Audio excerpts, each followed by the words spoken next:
Isang mapagpalang araw po sa inyong lahat na patuloy na sumusubaybay sa ginagawang video book ng Cavite Studies Center ng De La Salle University, Dasmariñas. Sa ikalimang bahagi ng ating pag-aaral sa kasaysayan ng gobyernong probinsyal ng Cavite, atin pong tatalakayin ang pagwawakas ng pamamahala ng mga Espanyol sa Cavite at ang naging kapalaran ng huling Espanyol na Alkalde Mayor ng Cavite.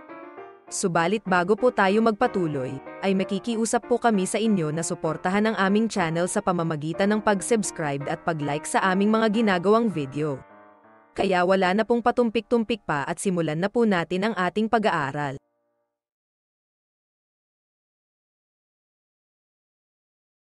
Bago po tayo magsimula sa pagtalakay ng pagtatapos ng pamamahala ng mga Espanyol sa probinsya ng Cavite ay balikan po muna natin ang ilang mahalagang kaganapan magmula 1896 hanggang 1898.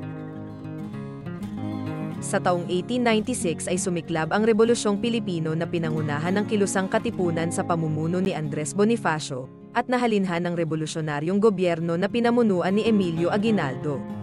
Ang revolusyon ay nagtapos sa kasunduan ng Biak na Bato noong 1897, at lisanin ng mga lider ng revolusyon ang Pilipinas sa pagtatapos ng nabanggit na taon bilang mga tapon sa Hong Kong.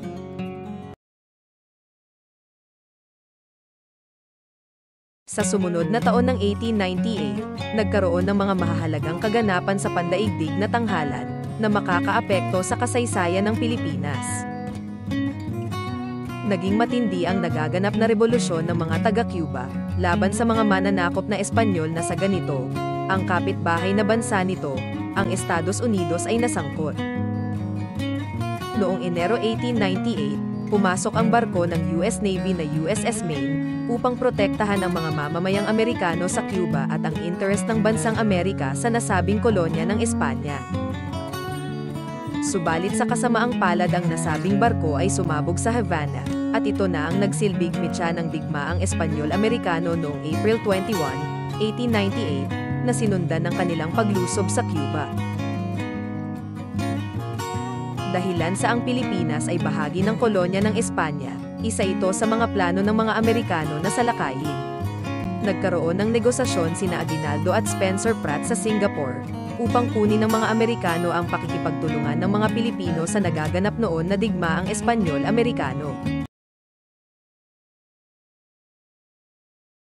Noong umaga ng unang araw ng Mayo, 1898, bigla ang sumulpot ang mga barkong pandigma ng US Navy sa Manila Bay, at sa engkwentro ng dalawang hukbong dagat ay winasak ng mga Amerikano ang armada ng hukbong nabal ng Espanya na nakaposisyon sa mga karagatan ng Canyacao at Bacoor Bay sa Cavite. Sa nasabing araw ay itinaas na ng mga Espanyol ang banderang puti ng kanilang pagsuko, at isa sa kondisyon nito ay ang pag-abandona ng mga Espanyol sa kabuuan ng bayan ng Cavite. Naging biglaan ang pag-alis ng lahat ng mga Espanyol sa bayan ng Cavite, at ito ay sinamantala ng ilang mga Pilipino, upang magkaroon ng tinatawag na luteng o pandarambong sa mga iniwang bahay ng mga Espanyol sa Cavite. Noong Mayo 3, 1898, inokupa na ng hukbong pandagat ng Amerika ang bayan ng Cavite, partikular ang basing nabal nito. Magmula sa Cavite Navy Yard, pinaghahandaan ni Dewey ang kanilang posibleng pagsakop sa Maynila.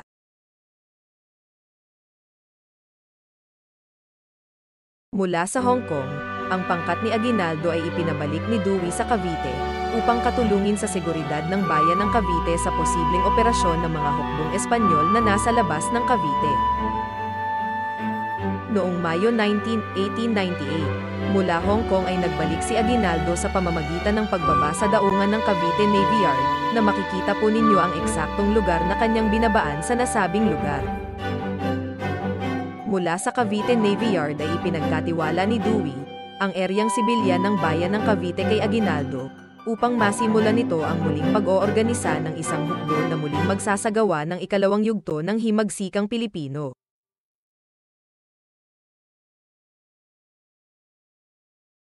Pansamantala po tayong magbalik sa reading room ng Cavite Studies Center ng De La Salle University, Dasmariñas, upang tanggapin ang ating mga bisita at sagutin ang kanilang katanungan. Magandang katanungan, at bago po namin sagutin ay ipapakita po namin sa inyo ang official seal ng probinsya ng Cavite sa panahon ng pananakop ng Espanya, na minsang naging simbolo at selyo ng kanilang pamamahala sa probinsya mula 1815 hanggang 1898.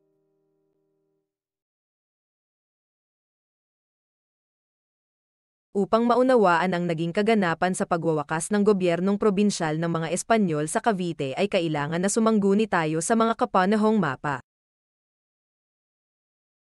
Sa ganito ay mabilisang nilisan ng hukbong Espanyol ang bayan ng Cavite sa pangunguna ni Brigada General Leopoldo Garcia Peña. Isa sa mga kinuhanan ng litrato ng mga Amerikano ay ang eksena na nagpapakita ng ginawang pandarambong ng mga Pilipino sa bayan ng Cavite.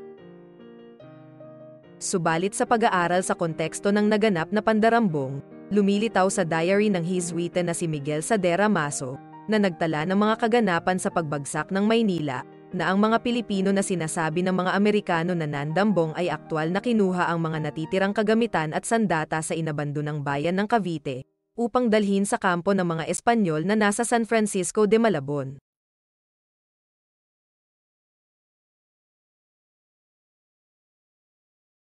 Mula sa estratehikong konsiderasyon, ang nasasakupan na posisyon ni Dewey ay ang isang maliit na peninsula ng probinsya na kinaroroonan ng Cabecera at Baseng Nabal, na ngayon ay nasa ilalim na ng kanyang awtoridad.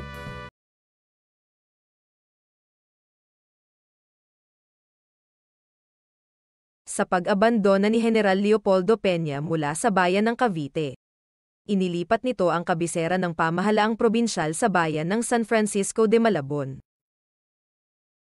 Sa ganito ay kanyang pinalakas ang mga kamapamiento ng hukbong Espanyol sa mga malalaking bayan ng Cavite, katulad ng Kawit, Imos, Bacoor, kasama sa mga mataas na bayan na pinatibay niya ang tanggulan ng Silang at Indang. Sa pagsiklab ng digmaang Espanyol-Amerikano, sinubukan noon ni Gobernador General Basilio Agustin na bumuo ng isang konseho konsultatiba, na bubuin ng mga dating opisyal ng rebolusyon ng 1896, bilang kasangguni ng pangakong reforma sa gobyernong Espanyol na noon ay napapaharap sa malaking panganib. Bahagi nito ay ang paghingi ng gobyernong Espanyol ng suporta sa mga Pilipino na dating mga rebelde ng Himagsikang Pilipino ng 1896 hanggang 1897. Sa ganito ay natatag ang mga milisya ng mga Espanyol at Pilipino laban sa mga Amerikano. Sa ganitong sitwasyon, naihanda na ni General Peña ang pinagsanib na hukbo ng mga Espanyol at Pilipino sa anumang magiging aksyon militar sa lupa laban sa maaring pagsalakay ng mga Amerikano sa Maynila at sa probinsya ng Cavite.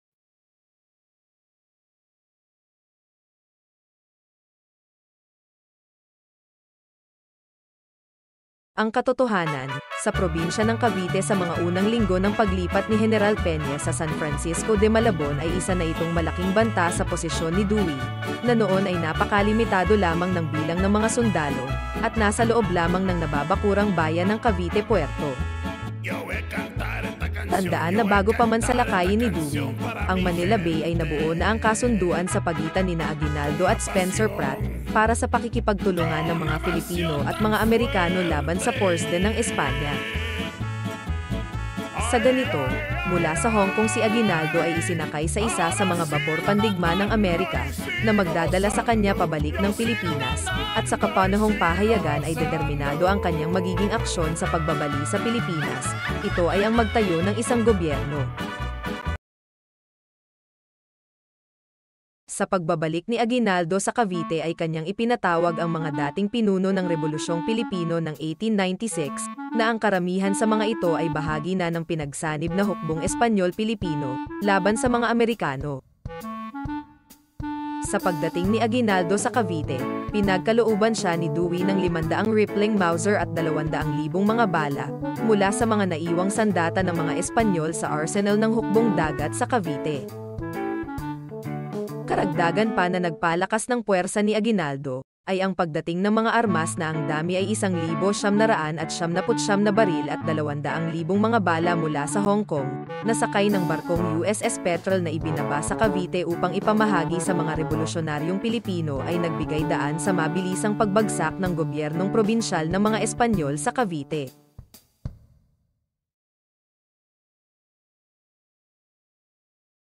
Sa bahaging ito ng ating videobook ay ating tatalakayin ang ganap na pagbagsak ng gobyernong probinsyal ng Espanya sa Cavite.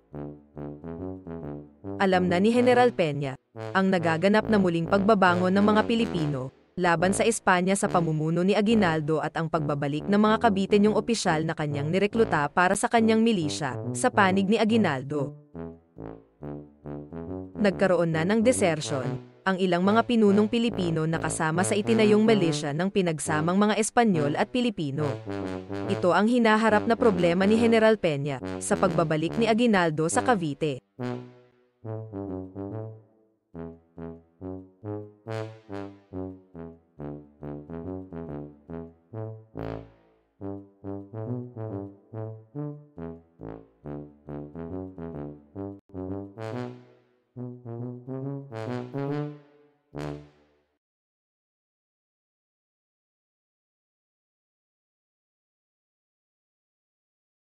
Sa bahaging ito ng ating videobook ay ating tatalakayin ang ganap na pagbagsak ng gobyernong probinsyal ng Espanya sa Cavite.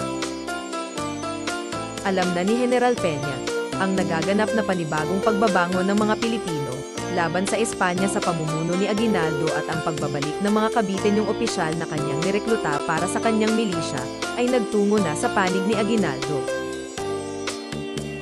Nagkaroon na ng desertion ang ilang mga pinunong Pilipino na kasama sa itinayong milisya ng pinagsamang mga Espanyol at Pilipino. Ito ang hinaharap na problema ni General Peña sa pagbabalik ni Aguinaldo sa Cavite. Isa sa mga prioridad ni Aguinaldo ay mabawi sa mga Espanyol ang simbahan ng Kawit, na siyang kinaroroonan ng kampamento ng mga sundalong Espanyol sa nasabing bayan. Sa ganito, sa gabi ng 27 ng Mayo ay nagpadala siya ng mga armas sa mga revolusyonaryo. Ang makikita po ninyong ay ang ilustrasyon ng loob ng simbahan ng Kawit na pinagkutaan ng mga sundalong Espanyol. Nakarating sa kaalaman ni General Peña ang pagpapadala ng armas ni Aguinaldo sa Kawit. Sa ganito ay iniutos ni Peña ang pagharang sa mga ito na nauwi sa sagupaan sa baryo ng Alapan na sakop ng Imus. Sa isang halos kapanahon na mapa ay makikita po ninyo ang area ng Kawit at San Francisco de Malabon, kung saan makikita ang baryo ng Alapan na nasa estratehikong lugar. Dito naganap ang unang labanan para sa ikalawang yugto ng himagsikan. Pagkatapos ng sagupaan sa Alapan, 19 na sundalong Espanyol ang sumuko at dinala sa bayan ng Cavite.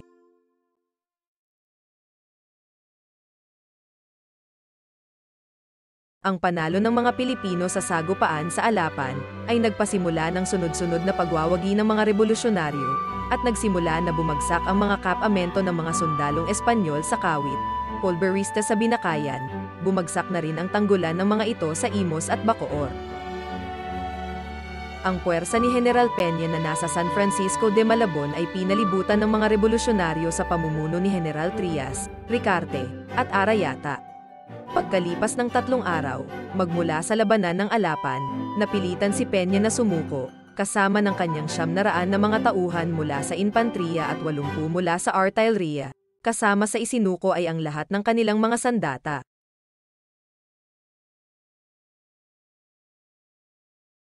Isa sa mga tanong na ating sasagutin sa pag-aaral na ito ay kung ano ang kinaharap na kapalaran ng huling Espanyol na gobernador ng Cavite. Sa pagsuko ni General Peña sa San Francisco de Malabon, ang kanyang mga sundalo ay ikinulong ng mga revolusyonaryo sa kulungan sa kwartel ng nasabing bayan. Samantalang ang mga opisyal ng hukbong Espanyol sa pangunguna ni General Peña ay isinakay sa mga karo mata, kasama ng kanilang mga personal na kagamitan. Dumating ang mga bihag na opisyales sa bayan ng Cavite. Araw ng Sabado, ika-4 ng Hunyo taong 1878, at sa harapan ng pader ng Porta Baga, ang 30 karo mata ay nirikisa ng mga revolusyonaryo, at si General Peña ay humarap kay General Aguinaldo. Isinuko ng bihag na General Espanyol ang kanyang sinturon, revolver, at inabot ang kasulatan ng pagsuko. Bilang dating gobernador ng Cavite, si Peña ay iditini sa isa sa mga maayos na bahay sa loob ng Cavite. Samantalang ang kanyang mga kasamang mga opisyal ay dinala sa kulungan ng bayan, bilang mga bihag ng digmaan.